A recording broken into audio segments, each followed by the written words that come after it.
Bore da pawb, a chroeso cynnes iawn i'r cadeilan y bore yma. Mae'r hysbys ar y cefn o'r darlleniadau ac ymuno. A jyst dau beth y bore yma. Cinio dewch a rhannu ar y 30fed o Mehefin, y diwrnod ar ôl i drws i gael ei ordeinio, felly siawns i ni dathlu unwaith eto. Ac datganiadau cerdd dydd Iau. Dydd Iau yma am chwarter wedi 1, mae Daniel Pett ac Alex Deacon yn chwarae viola a piano, felly da ni'n edrych ymlaen at hwn.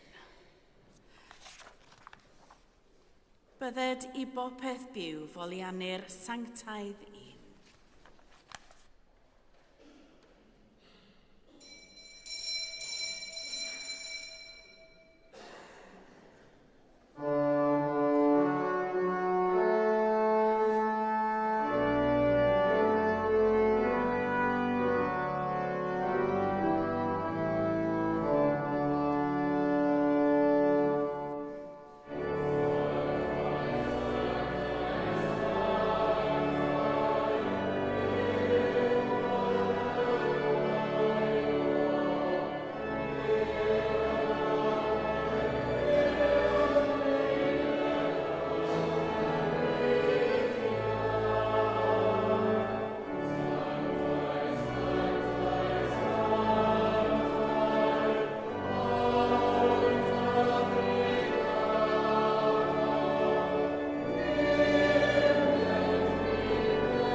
Yn enw'r Tad a'r Mab a'r Ysbryd Glân.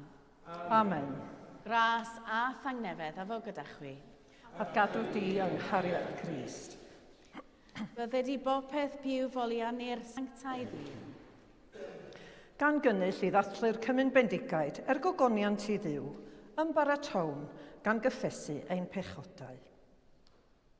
Gan ymddiried yn aioni ein tad trigarog, wedi'n cynnal gan adfwynder Iesu ein cyfaill, ac wrth weld ein bywydau o'r newydd yn llewyrch yr ysbryd bywiol. Dad Nefel, yr ydym wedi pechu ar feddwl, gair a gweithred, a heb wneud yr hyn a ddylem. Mae'n wir ddrwg gennym, ac yr ydym o ddifrif yn edi farhau. Mwyn dy fawr Iesu Grist a fi farw drosom, mae ddeia ein i'r cwblaeth heibio, ac arwain ni yn ei ffordd edd, i gerdded fel plant y goleuni. Amen. Yr holl alluog Dduw, adrig ar haw wrthych, maddau echwi a chryddhau o bechod, a'ch cadw yn y bywyd tragwyddol. Amen.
Gweddiwn. Holl alluog a thragwyddol Dduw, a roddais ras i ni dyweision, gan gyffesu ac arddel yn wir ffydd, i gyd nabod gogoniant y Drindod dragwyddol, ac yn nerth y dwyfol fawredd i addoli'r undod. Cadwn ni'n ddiysgog yn y ffydd hon, a'n hamddiffyn byth rhag pob gwrth wyneb, dydy sy'n byw ac yn ternasu, yn un Duw, byth heb ddiwedd. Amen.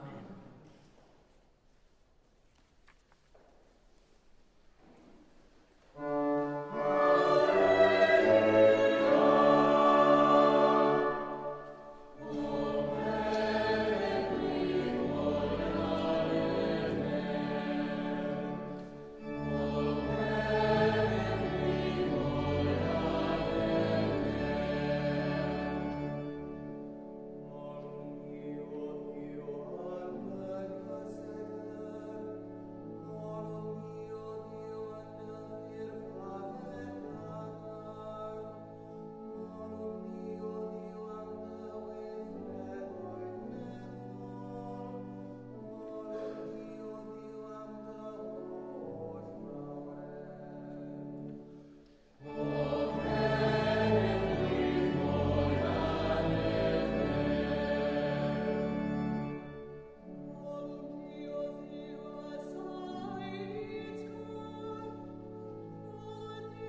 Darlleniad o'r datguddiad i Sant Ioan y Difynydd.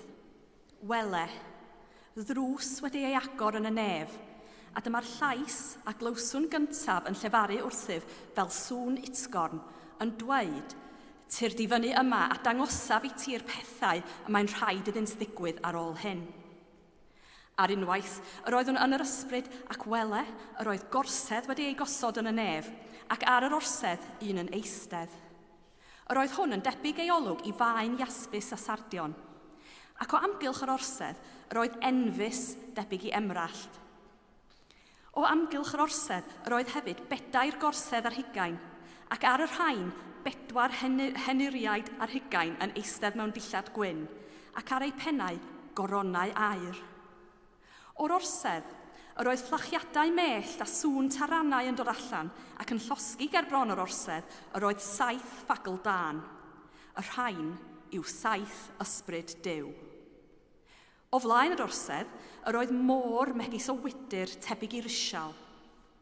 Ac yng nghanol yr orsedd ac o'i hamgylch, yr oedd 4 creadur byw yn llawn o lygaid o'r tu blaen a'r tu ôl. Yr oedd y creadur cyntaf yn debyg i lew, a'r ail i lo. Yr oedd gan y trydydd wyneb dynol, ac yr oedd y pedwerydd yn debyg i eryr yn hedfan. I'r 4 creadur byw, yr oedd 6 adain yr un, ac yr oeddent yn llawn o lygaid o'i hamgylch ac o'i mewn, a heb orffwys ddydd na nos, yr oeddent yn dweud, "Sanct, sanct, sanct yw'r bywiol a'r bythol Dduw holl a lluog, a oedd ac y mae ac y sydd i ddod." Pan fydd y creaduriaid byw yn rhoi gogoniant ac anrhydedd a diolch i'r un sy'n eistedd ar yr orsedd, yr un sy'n byw byth bythoedd, bydd y 4 henuriaid ar hugain yn syrthio o flaen yr un sy'n eistedd ar yr orsedd, gan addoli'r un sy'n byw byth bythoedd, a bwrw ei coronau ger bron yr orsedd a dweud, "Teilwng wyt ti y sanctaidd un ein Duw, i dderbyn y gogoniant a'r anrhydedd a'r gallu oherwydd tydi a greodd bob peth, a thrwyd y ewyllus y deithant i fod ac y crewyd hwy." Clywch air bywyd i'n byd.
Gras a thangnefedd efo gyda chwi. Gwrandewch yr Efengil Sanctaidd yn ôl Sant Ioan. Bryd hynny, yr oedd dyn o blith y Phariseaid o'r enw Nicodemus, aelod o gyngor yr Iwdeaid. Daeth hwn at Iesu liw nos a dweud wrtho, "Rabbi, fe wyddom i ti ddod atom yn athro oddi wrth Dduw. Ni all neb wneud yr arwyddion hyn yr wyt ti'n ei gwneud, ond i bai fod Duw gyda hwy." Atebodd Iesu ef, yn wir, rwy'n dweud wrthyt, ond i chaiff rhywun ei geni o'r newydd, ni allant weld teyrnas Dduw. Meddai Nicodemus wrtho, sut y gall neb ei geni a chwythau'n hen? A yw'n bosibl tybed i rywun fynd i mewn i groth ei mam eilwaith a chael ei geni? Atebodd Iesu, yn wir, rwy'n dweud wrthyt, ond i chaiff rhywun ei geni o ddŵr ar ysbryd, ni all fynd i mewn i deyrnas Dduw. Yr hyn sydd wedi ei enio'r cnawd, cnawd yw, a'r hyn sydd wedi ei enio'r ysbryd, ysbryd yw. Paid ar hyfeddu mi ddweud wrthyt, a mae'n rhaid eich geni chwi o'r newydd. A mae'r gwynt yn chwythu lle am mynd, ac rwyt yn clywed ei sŵn, ond ni wyddost o ble mae'n dod nac i ble mae'n mynd. Felly y mae gyda phob un sydd wedi ei genio o'r ysbryd. Dywedodd Nicodemus wrtho, sut y gall hyn fod? Atebodd Iesu ef, a thithau yn athro Israel, a wyt heb ddeall y pethau hyn. Yn wir, rwy'n dweud wrthyt, mae am yr hyn a wyddom yr ydym yn siarad, ac am yr hyn a welsom yr ydym yn tystiolaethu. Ac eto, nid ydych yn derbyn ein tystiolaeth. Os nad ydych yn credu ar ôl i mi lefaru wrthych am bethau'r ddeiar, sut y credwch os lefaraf wrthych am bethau'r nef? Nid oes neb wedi esgyn i'r nef, ond yr un a ddisgynnodd o'r nef, mab y dyn. Ac fel y dyrchafodd Moses y sarf yn yr anialwch, felly mae'n rhaid i fab y dyn gael ei ddyrchafu, mwyn i bob un sy'n credu gael bywyd trygwyddol ynddo ef. Dyma Efengyl ein Gwaredwr. Moedd i ti, o Grist.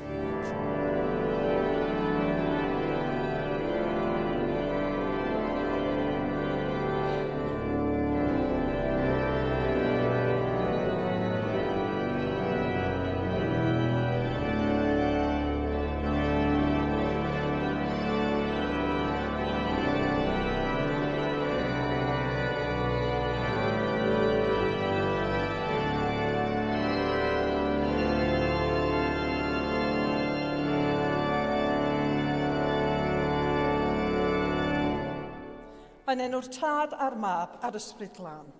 Amen. Wel, dwi'n i'm os rwyfaint o'na chi yn derbyn y ddolen ar-lein, ond mae yna ddarn da iawn gan y parchedig James Towt, caplan Archesgob Cymru ac Esgob Bangor, o'r wythnos hon, yn sôn am, sut y gall Sul y Drindod rhoi ofn a pheri gofid hyd yn oed i'r mwyaf profiadol o bregethwyr. Ond dyna ni.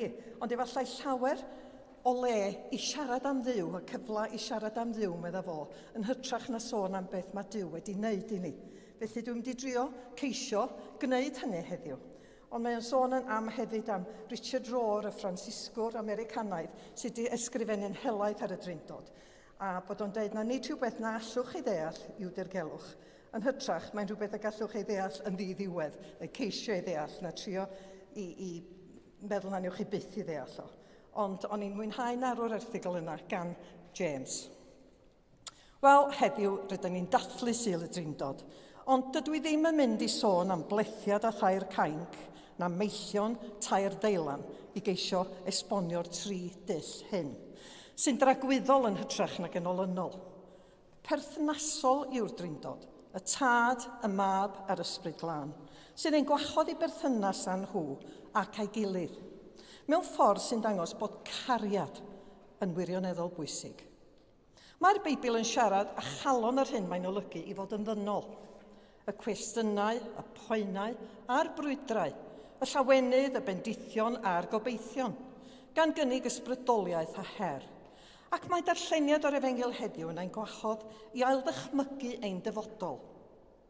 Mae'r testun yn gyfoethog, ac mae un sylwebaeth yn rhybuddio rhag unrhyw demtasiwn i symleiddio i stori am awdurdod crefyddol Iddewig yn cwestiynu Iesu, neu wers yn disgrifio dysgeidiaeth Iesu ar ffydd a barn. Mae perygl i driniaeth o'r fath golli effaith cyhoeddi'r newyddion da. Mae angen i ni ganiatáu amser i ni ein hunain gael ein tynnu i mewn i'r stori, mewn ffordd sy'n ni'n galluogi i'w ddehongli a dod ar draws y Duw byw, wrth i ni brofi perthynas gariadus a Iesu, fel unigolion ac fel cymuned ffydd. Yr unig wybodaeth sydd gennym am Nicodemus yw'r hyn y mae Ioan yn ei ddweud wrthym. Mae'n amlwg ei fod yn athro blaenllaw a bod y sgwrs rhyngddo ef a Iesu yn ymwneud ac iddewiaeth ar eglwys. Roedd Nicodemus yn iddew da ac roedd yn disgwyl yn amenyddgar am deyrnas Dduw. Dywed Iesu wrtho, ond i chaiff rhywun ei enio'r newydd, ni all weld teyrnas Dduw. Ond mae Nicodemus, fel y clywsom, yn cymryd hyn mewn ffordd llythrenol i olygu genedigaeth gorfforol am yr eildro. Mae hon hefyd yn stori am gariad dwyfol. Ac yn ei lyfr Anam Cara, na fo fama, llyfr, Dywed y diweddar athronydd John O'Donoghue fel hyn. Cariad yn unig sy'n llythrennog yn y byd o darddiad, gall ehongli hunaniaeth a thynged. Mae'n union wrth ddeffro'r dirwedd fewnol gyfeithog ac afloiw hon a mae'r profiad anamcara yn goleuo dirgelwch a charedigrwydd y dwyfol. Rhodd Duw yw anamcara. Cyfeillgarwch yw natur Duw. Y cysyniad Cristnogol o Dduw fel y Drindod yw'r mynegiant mwyaf aruchel o aralloldeb ac agosatrwydd. Cydlif tragwyddol o gyfeillgarwch. Mae'r persbectif hwn yn datgelu cyflawniad hardd ein hiraeth anfarwol yng ngeiriau Iesu, a dywedodd ei fod yn galw ni yn ffrindiau iddo fo. Iesu fel mab Duw yw'r arall cyntaf yn y bydysawd. Ef yw prism pob gwahaniaeth.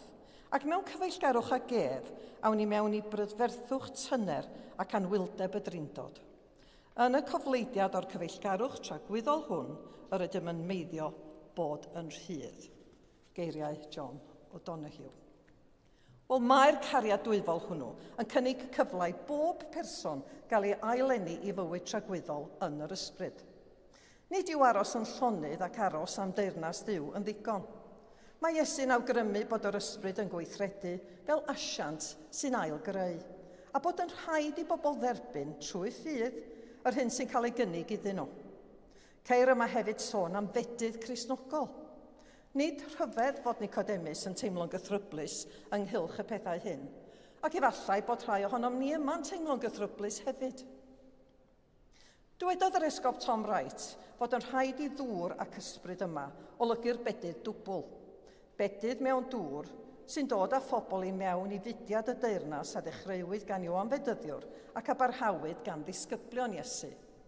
A bedydd yn yr ysbryd, y bywyd newydd yn byrlymu o'r tu mewn, y mae Iesu yn ei gynnig. Cyfarfym unwaith a bachgen bach a ddaeth i eglwys bentref, gyda'i ddosbarth ysgol, i ddysgu am wasanaeth bedydd, a'r rhedeg trwy'r gwasanaeth. Addan nhw'n gwisgo amdano i gyd, addan nhw'n mynd, tasan nhw'n cael bedydd. Lle cymerodd y blant i gyd ran mewn rhyw ffordd neu gilydd. Roeddem wedi siarad am elfennau glanhau bedydd a chawsom ddol i ddangos sut oeddem yn bedyddio. Ond cododd y bachgen ifanc hwn, a ifanc iawn oedd o, ei law a gofyn. Ond pa mae angen golchi'r babi pan nad oes ganddo unrhyw fwd na marciau budur ar ei groen? O, cwestiwn da, ynde? Roedd rhai plant eisoes wedi sôn am yr angen i olchi ar ôl chwarae pêl-droed ar gae mwtlyd. Felly roeddwn ni'n gallu egluro mae golchi y tu allan oedd hynny, ond mae golchi tu mewn oedd bedydd, sef ein heneidiau a'n cymeriad mewn ffordd mwy addas i blant wrth gwrs. Cododd ei law eto a dweud, o, dwi'n deall rwan, medda fo, mae hynny'n gwneud synwyr. Biti na sa chi wedi dweud hynny ar y cychwyn? Wel, yn aml gallwn dan am can gyfrif gallu plant i ddeall, a dysgais werthfawr gan y bachgen ifanc hwnnw. Derbyniwn yr ysbryd glân ar ein bedydd a chadarnhawn y gred honno tros am ein hunan yn ein confirmasiwn. Mae'n golygu newid calon, newid ewyllus a newid cymeriad. Mae angen i ni fod yn greadigaeth newydd. Wedi chreu o'r ysbryd yn hytrach na'r cnawd. Mae'r ysbryd glân yn ei galluogi ymddiried yn niw, ac i lawenhau yn y pethau da sy'n digwydd yn ein bywydau, ond hefyd i ymddiried yn niw a chael y nerth a'r gobaith i ddelio'r pethau anodd sy'n digwydd yn ein bywydau. Fel yr ydym ni fel teulu'n gorfod ei wneud ar yr adeg hon, tra fod yng ngŵr yn cael triniaeth cansar. A fel yr mae llawer ohona chi wedi orfod wneud mewn amseroedd calad yn eich bywydau. Mae person sy'n llawn o'r ysbryd glân yn gwbl fyw. Dywedodd i'r Enes, athronydd a diwynydd yn yr ail ganrif, fod gogoniant Duw yn berson dynol yn gwbl fyw. Mae awnelo'r pethau hyn a newid a thwf. Mae rhai pobl yn dweud nad ydyn nhw'n deall pethau o'r fath, ac yn gofyn sut y gallan nhw dderbyn anrheg o'r fath. Wel, yn syml, mae angen i ni weddio'r Iesu, dweud wrtho fod yn ddrwg gennym am y pethau hynny na ddylen fod wedi ei gwneud, a gofyn iddo'n syml anfon ei ysbryd glân i'n harwain. Mae'r gwynt yn chwythu lle am mynd, meddai Iesu. Mae llawer am y gwynt sy'n dirgelwch i ni. Efallai y byddwn yn gweld coeden yn symud yn y gwynt, yn ei deimlo ar ein hwynebau o dro i dro, ac yn gweld ei effaith mewn natur. Ond ni allwn ei gyffwrdd na'i weld. Beth am yr ysbryd felly? Ni allwn weld yn union ble a dechreuodd yr anadl, na lle mae'n ymestyn. Rydyn ni'n ymwybodol bod yr ysbryd yn symud pan rydyn ni'n gweld ei effaith ar bobl. Yr ysbryd sy'n galluogi dynol rhyw i gyfaddef mae Iesu yw'r arglwydd. Ydyn ni wedi cael ein genio'r newydd? A yw ein bywydau yn tystio i'r fath enedigaeth? Yma'r gwynt a'r ysbryd yma yn debyg i'w gilydd. Mae'r ddau yn bwerus, mae'r ddau yn ddirgel ac mae'r ddau yn cynhyrfu y greadigaeth. Mae'r testun hwn yn ein herio i gael ein haillunio gan ein neges newydd o newyddion da. Busnes peryglus, oherwydd gall unrhyw beth sy'n herio ein dealltwriaeth fod yn gythryblus. Ond yn cael ein herio rydan ni yma. Yn cael ein herio i ollwng rhai o'n rhagdybiaethau a chaniatáu ni ein hunain gael ein haillunio gan rym yr ysbryd glân. Be am yn dathlu gwyl y Pentecost y Sul diwethaf gan roi pwys mawr ar yr ysbryd. Felly ni ddylem syniad at y pethau hyn wrth i ni ddatblygu ein dealltwriaeth o'r cynnig o fywyd newydd a fwriedir yng ngeiriau Iesu pan fydd yn sôn am gael ei eni o'r newydd. Felly, pa wahaniaeth y gall hynny wneud i'n bywydau? Mae'n gwneud byd o wahaniaeth, gan ei fod yn dangos bod cariad o bwys. Mae'n ymwneud â derbyn rhodd cariad a bywyd tragwyddol Duw, a chaniatáu ni ein hunain gael ein trawsnewid. Roedd y fath drawsnewid yn amlwg y mywyd Nicodemus. Newidiodd o fod mewn sefyllfa o gwestiynu a chamddealltwriaeth, i fod yn berson oedd yn anrhydeddu corff Iesu ar ôl y croeshoeliad, gan helpu Joseph o Arimathea i gladdu Iesu. Ni allwn wneud dim i ennill ffafr Duw, ond gallwn agor ein calonnau a'n meddyliau i weledigaeth ehangach o bosibiliadau newydd yng ngrym yr ysbryd.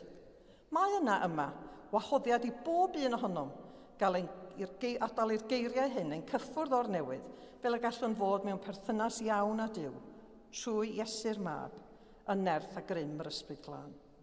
Pan fyddwn ni'n caniatáu'n hunan i gael ei newid fel hyn, da ni'n profi bywyd newydd y mae Iesu yn sôn amdano, ac rydyn ni'n profi dyfnhad mewn bywyd, ffydd a chariad. Yn Ioan, y drydydd benod, yr 11-15, rydyn ni'n darllen. Do carodd Duw'r byd gymaint nes iddo roi unig fab, mwyn i bob un sy'n credu ynddo beidio mynd i ddistriw, ond cael bywyd tragwyddol. Disgrifiodd Luther yr adnod hon fel y Beibl mewn miniatur. Mae'r gwaredwr a'r ysbryd yn rhan o'r chymyn dwyfol Duw i garu. Yma gwelwn y Drindod ar waith. Yma gwelwn wirioneddau pwysfawr a difrifol. A yw ein bywydau yn tystio i'r gwirioneddau hyn? Daeth Nicodemus yn ddisgybl newydd, a gweddiaf y cawninau hefyd derbyn, mewn ffydd, yr hyn a gynigir i ni, mwyn i ni hefyd dod yn greadigaeth newydd, mewn perthynas gariadus a chymundeb â Duw, mewn tri pherson, y Drindod Sanctaidd. Hoffwn gloi gyda geiriau'r diweddar John O'Donoghue unwaith eto yn ei fendith unigedd. Boed i chi adnabod yn eich bywyd y presenoldeb, nerth a goleini eich enaid. Boed i chi sylweddoli nad ydych byth ar ben eich hun. Bod eich enaid yn ei disgleirdeb a'i pherthyn yn eich cysylltu'n agos a rhythm y bydysawd. Boed i chi gael parch at eich unigoliaeth a gwahaniaeth eich hun. Boed i chi sylweddoli bod siap eich enaid yn unigryw, bod gennych chi dynged arbennig yma, a bod yna y tu ôl i ffasad eich bywyd rhywbeth hardd a thragwyddol yn digwydd.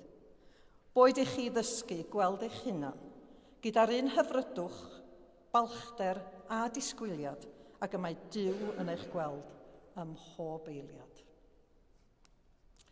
Wel, efallai sydd wedi bod yn haws deud chydig o eiriau'n lle hynna i gyd, ond plant bach blynyddoedd yn ôl yn mynd i gapal yn eglwys yn deud Duw cariad yw. A dwi'n gobeithio bod hynna yn dangos bod cariad yn rhywbeth pwysig a bod cariad Duw atom ni tu hwnt i'n dychymyg ni. Felly i ddiw bo'r gogoniant, hyd hyn a hyd byth. Amen.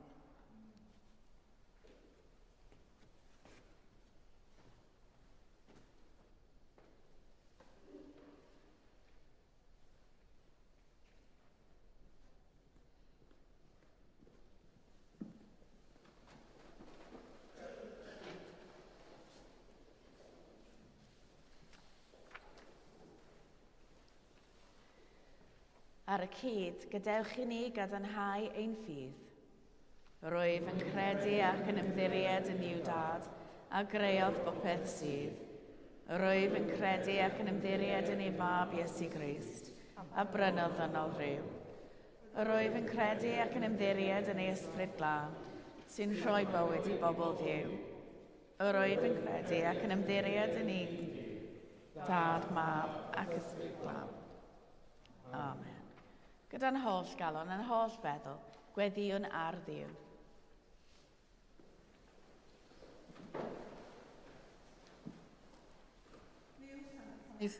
Gweddiwn dros yr eglwys a greuwyd yn yr ogoniant.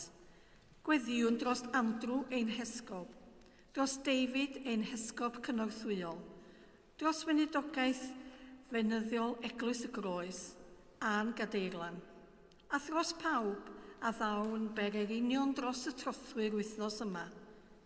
Estyn i ni dy iachadwriaeth ath dwf.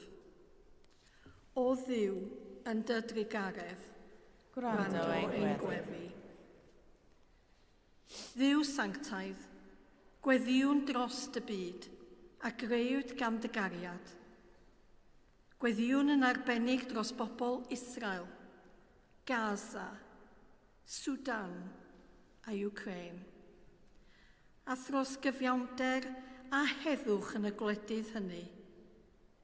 Estyn i ni dy dangnefedd ath gariad, gweddnewidiol. O Dduw, yn dy drigaredd, gwrando ein gweddi.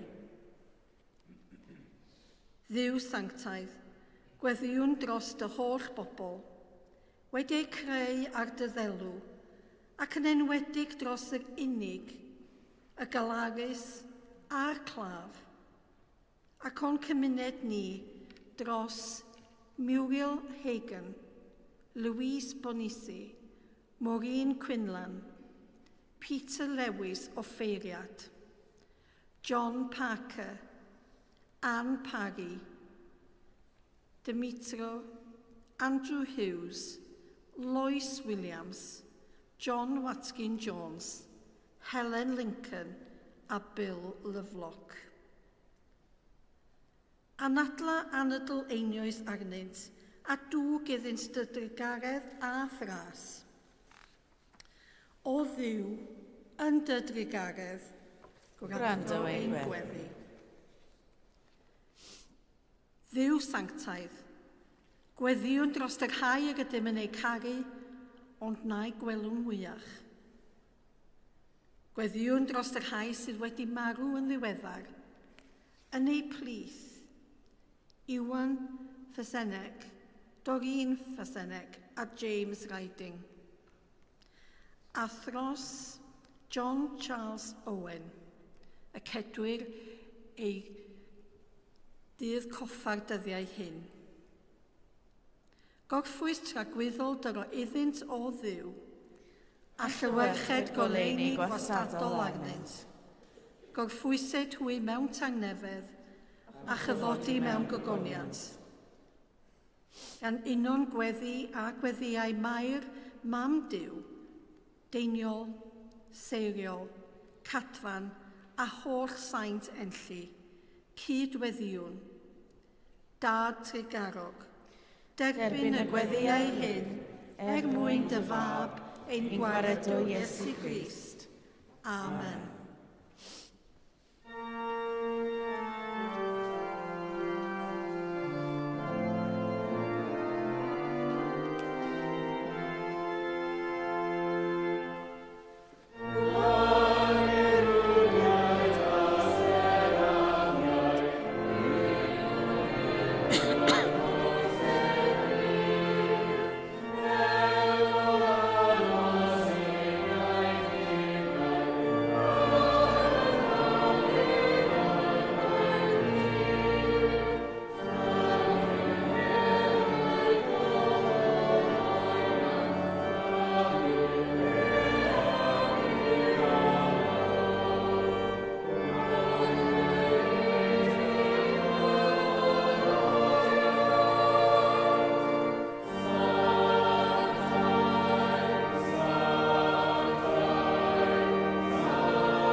Dewn i'r fangra hon a'r bara sy'n gynhaliaeth.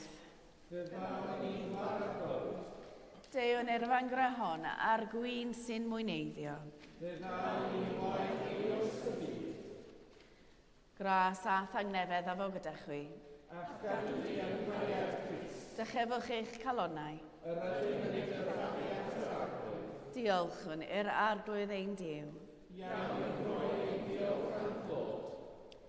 Iawn yn wir, ein dyletswydd am llawenydd bob amser ac ym mhob lle, yw diolch i ti, Dad sanctaidd holl alluog, a byth ddiwiol ddiw, trwy Iesu Grist, ein harglwydd. Roedd yn datguddio mae'r un yw dy ogoniant, ag ogoniant dy fab a'r ysbryd glân, tri pherson, cyd-radd mewn mawredd, a di-wahân mewn gogoniant, yn un arglwydd, un Duw, yw addoli a'i fawrygu. Felly gyda llu'r angylion a holl gwmpeinir nef, cyhoedden ogoniant dy enw ac ymuno â hwy yn ei hemyn di-derfyn o fawl.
Pob moliant a diolch I ti y gwir a'r buwiodd yw, creo'r pob peth roddwr bywyd. Lluniais ni a dy ddelwyd ei hun, ond yr ydym ni wedi difwyno ddel ohono a syrthio'n bryn o thogoniant. Rhoddwn diolch I ti am anfon dy fab I rhannu ein bywyd ni. Fe'i hildiais di farwolaeth fel y cael byd ei achub, a'i atgyfodi oddi wrth y meirw fel y bywyd ni fyw yn ddiwedd ac yn taionom ninnau. Sancteiddia y ysbryd, y bara hwn a'r gwyn hwn, dyroddion I ni, fel y bont I ni yn gorff a gwaed ein iachawdwr Iesu Grist. Yn nos y brydwchwyd ef, cymerodd fara, ac wedi rhoi diolch fe'i torodd a'i rhoi i'w ddisgyblion gaddweud, cymerwch, biwtewch, hwn yw fy nghorff a roddir drosoch, gwnewch hyn cof amdanaf.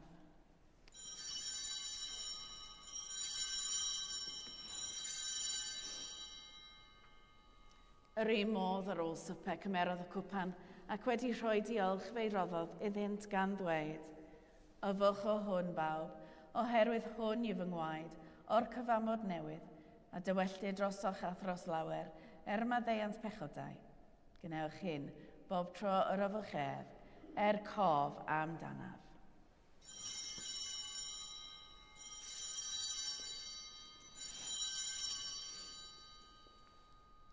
Cyhoeddwn dirgeledd y ffydd.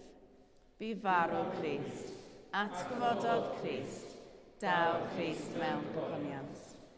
Fel y gorchmynodd I ni o dad, yr ydym yn cofio Iesu Grist y fab, gan gyhoeddi ei farwolaeth fuddugoliaethus a chan ymlawenhau yn ei atgyfodiad, a disgwyl iddo ddod mewn gogoniant.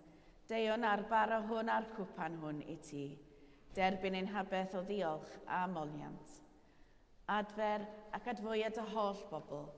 Adnewydda ni a phawb y gweddi yn trostynt, a thras, a thfendith nefol, a derbyn ni yn y diwedd, gyda'r holl saint, e llawenydd di-derbyn hwnnw, a addawyd i ni gan dy fab, ein harglwydd Iesu Grist. Trwy ddywef, gyda gef, yn ddywef, yn un dod o'r ysbryd glân, eiddo ti dad holl alluog, yw pob anrhydedd a gogoniant, yn oes oesoedd. Amen.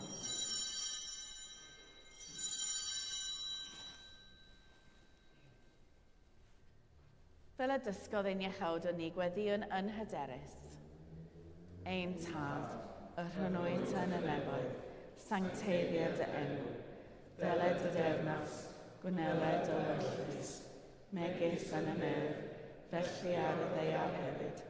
Dyrwy ni heddiw ein barod ryddiol, a maddau ni ei dyledio, fel y maddau ni na'i dyledwyr, ac na carwai ni i rwydgaeth, eithaf gwared ni'r dadrwg, pan yseido ti o'r dynas, a'r gallu a'r gwoniant, yn oes oesoedd.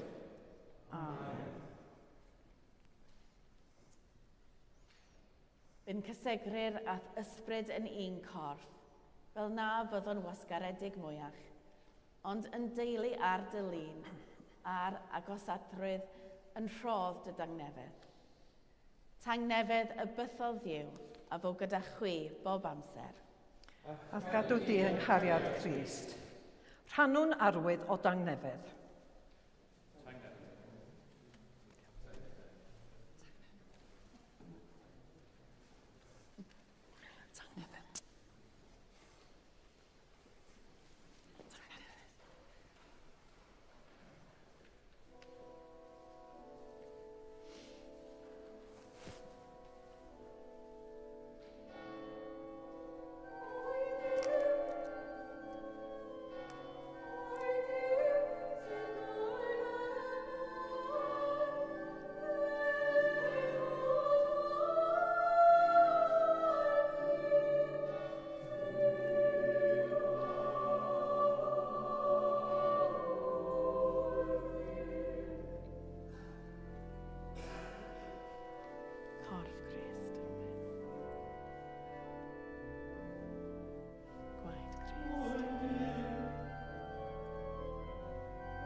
Iesu yw oen Diw sy'n dwy'n ymaith bechod ar byd. Gwyn ei byd y rhai a elwyr yw swper. Waredwr, nid wyf yn deilwng i'th derbyn, ond dywyd y gair, a chaf i a chau.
di yng nghariad Crist. Byddai dy gariad Crist Iesu eich llwyn ato i gyd. Byddai dy rym eich cynnal yn ei wasanaeth, a'i orfeledd lenwych calon, y bendith diw holl alluog, y tad, y mab, yr ysbryd glân, a fo'n eich plith ac y drigo gyda chwi yn wastad. Amen. Awn ymaith mewn tangnefedd. Yn enw Crist. Amen.